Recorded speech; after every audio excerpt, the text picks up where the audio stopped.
So this morning we got a ton of news as it pertains to Soarking Zero, the upcoming next Dragon Ball game. I hope you guys enjoy this video. We're going to cover it all. Post down below in the comments how excited you are from a scale of 1 to 10. I personally, I'm over the meter, but we're going to say 10. I'm super duper excited. Anyway, let's go ahead and dive right in. So we have a new beginner's guide courtesy of Bandai Namco on Soarking Zero to get us all hyped for the next upcoming game. As you see, there is a ton of stuff in here. Let's start with the HUD.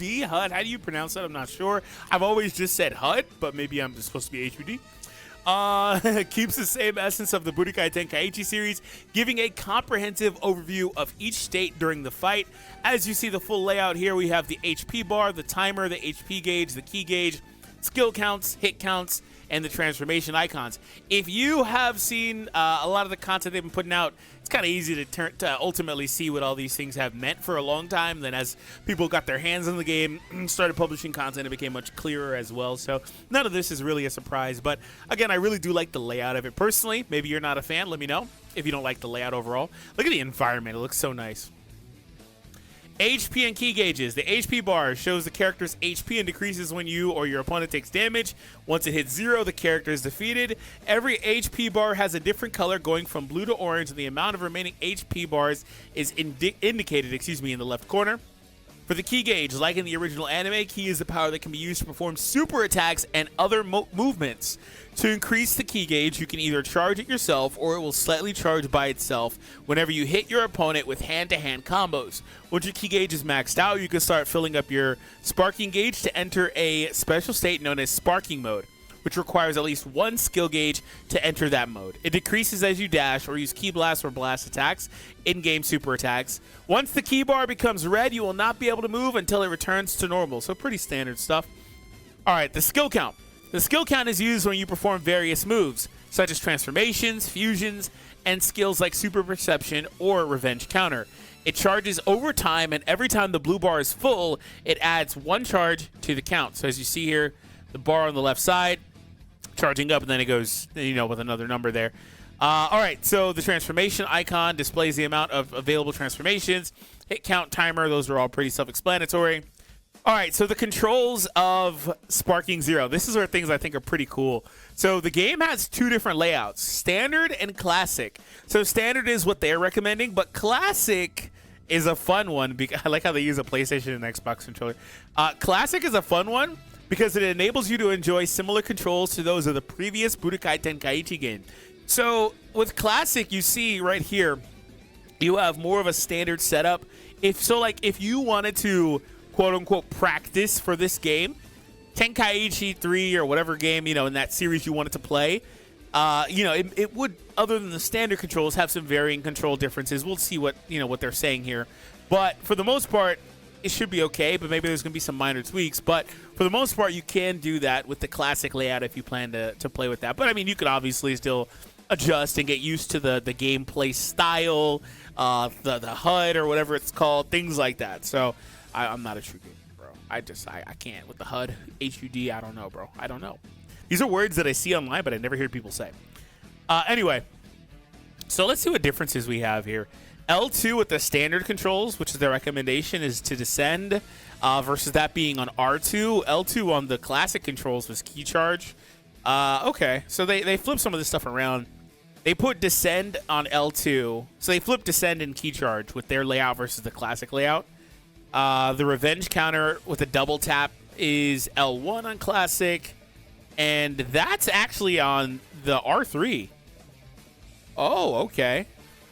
That's quite different. Okay, so there's a lot of tweaks between these. I need to see how this feels, but that's interesting. All right, the changing controls will also affect the QTE sequences controls. Okay, that's cool. Yeah, so it changes. Oh, that's actually really neat. So you get to spam or you get to destroy your joystick. Nice. All right, that's cool. That's cool. For this article and all subsequent articles, we will refer to standard controls as these are the default settings for the games. Ooh, look at that Gohan. People have been hating on his hair there. He's got that older Gohan hair from GT Super. Do you like it? Let me know. The bangless hair. Hold R1 to guard all attacks. It can be oriented with low guard as well, R1 or high guard as well. So yeah, you could change the position of the guard. Pretty standard stuff. So they're showing us, again, all this stuff with the standard controls, as that is the default setting. Steps, so that's the X button. Lets you move quickly. That looks really cool. Despite it being low res, kind of, because of the website page. But it looks really, really cool. You know what else looks cool is when we hit that thumbs up. So let's get the video up to the goal of 300 likes. And if you're new here, you've been listening to me talk this far, you know you want to stick around. Make sure you subscribe as well. Thank you. Also, let's go ahead and scroll down here. Ascend, descend, typical stuff here. The controls are, again, we talked about the controls. L1 and L2. Okay, so what they did also is they put L1 to go up and then jump as well, but then L2 to descend. I might actually like that better. I mean, you could, like I said about the practice thing, it's not that serious. Because when you figure out the controls, you'll be fine, right? So you can still do whatever you want. But, like, I might like that better. We'll see. Smash attack, holding square. Or X. I'm not really saying the Xbox controls or whatever, right? I don't have an Xbox. I don't even know where the hell their buttons are. So, I use my PlayStation controllers even for, like, my PC and all that stuff. All right. So, key blast there. Typical control there. Rush chains. Enable to deliver long combos by pressing square once to 4 times and then pressing Y. Yeah, that's the same chain from the previous game. I do like this. Gonna show it again, or... There it is. They could have shown a couple variations. Flying kick only. When it's activated, press Y after a single. Yeah. Key charging. Oh, that key looks so good. Oh, that looks so good, man. Understanding battles. Okay. While it's stunning and extremely varied roster, Dragon Ball Sparking Zero, with its roster, excuse me, Sparking Zero offers multiple ways to enjoy battles, given the many customization options, stats, metrics, and more. Let's take a look at the various possibilities the game offers for an amazing player experience. With the game's large roster, each character comes with their own dedicated stats. Okay, each character has their own stat spread, stat tree, that can be influenced by customization, transformation, or current state, such as forms or fusions. It displays the following metrics: special attack, HP, combo, ki, and attack. Combo increases the damage dealt by combos, okay. Special attack increases the strength of blasts and ultimate blasts as well, okay. The rest of that stuff's pretty self-explanatory. Okay. Oh, that's pretty neat. Oh, that's pretty dope. Accessories, outfits, that's kind of clean. Okay. In Sparking Zero, you'll be able to customize every character in the game to make them fit with your taste and playstyle. Ooh. You can change the character's outfit based on your unlocked costumes. Note that this change is only cosmetic and does not have an impact on the character's stats, but can sometimes change the moves when equipped. You can choose to equip some specific characters with their anime accessories to reproduce their famous moves or partially change their looks.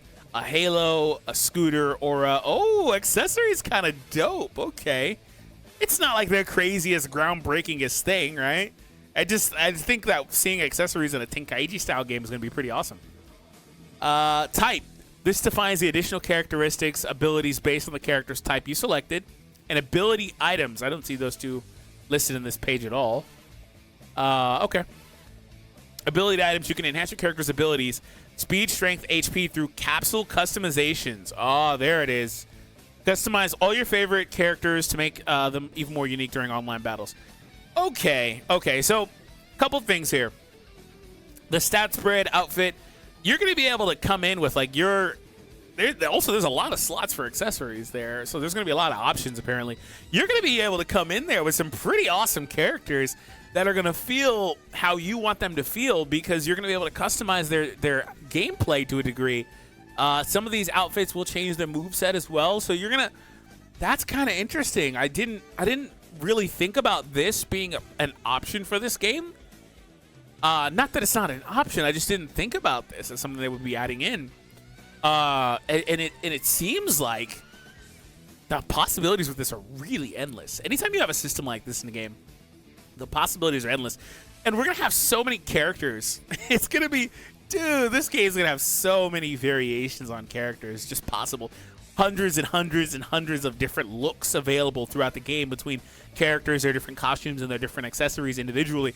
Hundreds and hundreds and hundreds of different looks. Oh my god. It almost sounds a little bit overwhelming, but you know what? I think that also opens up another layer of content creation, so I'm really excited about that. So I hope you guys enjoyed this video. Make sure that if you haven't already, you pre-order for the game, of course. I don't got to tell you to buy it. Make sure you subscribe, hit that thumbs up, and let me know what you guys think. I'll see you all next time.